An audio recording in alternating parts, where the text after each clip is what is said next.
एक गांव में राजू नाम का एक गरीब किसान रहता था। उन्होंने दिन रात कड़ी मेहनत की, लेकिन उन्हें जीवन में कभी सही अवसर नहीं मिला।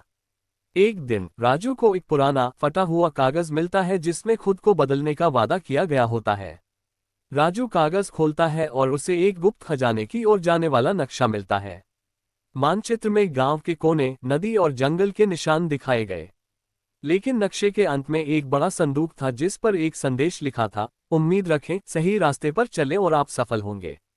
राजू को थोड़ा आश्चर्य हुआ, लेकिन जब उसने अखबार में सच्चाई देखी तो वह पेज लेने के लिए प्रेरित हुआ।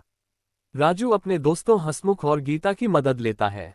नक्शे के आधार पर तीनों दोस्त नदी के किनारे पहुंचे, जहां एक बड़ा तालाब था। वहां नक्शे के अनुसार उन्हें एक पेड़ का निशान मिला और उसकी जड़ के पास खुदाई की गई। खुदाई करते समय उन्हें एक छिपा हुआ पत्थर मिला। उस पत्थर को हटाने पर उन्हें एक रास्ता मिला जो उन्हें जंगल के अंदर तक ले जाता था। राजू, हसमुख और गीता जंगल से गुजर रहे थे, तभी अचानक उनके सामने एक बड़ा सांप आ गया।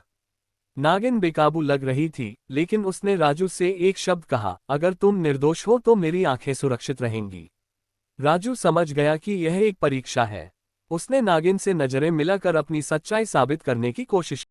अंतिम परीक्षण वहां हुआ जहां मानचित्र पर दिखाए गए स्थान पर एक खंडहर महल था।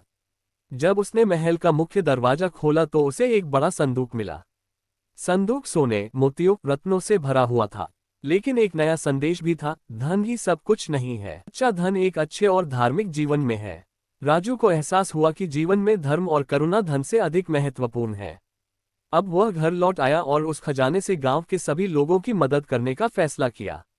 राजू के इस फैसले से गांव में खुशियां आ गईं और राजू गांव का सितारा बन गया। ये कहानी संदेश देती है कि सच्चा धन यह है कि हम कैसे जीते हैं और हमारे गुण क्या हैं। रहस्य और रोमांच के साथ साथ यह कहानी हमें जीवन जीने का बेहतर तरीका भी दिखाती है।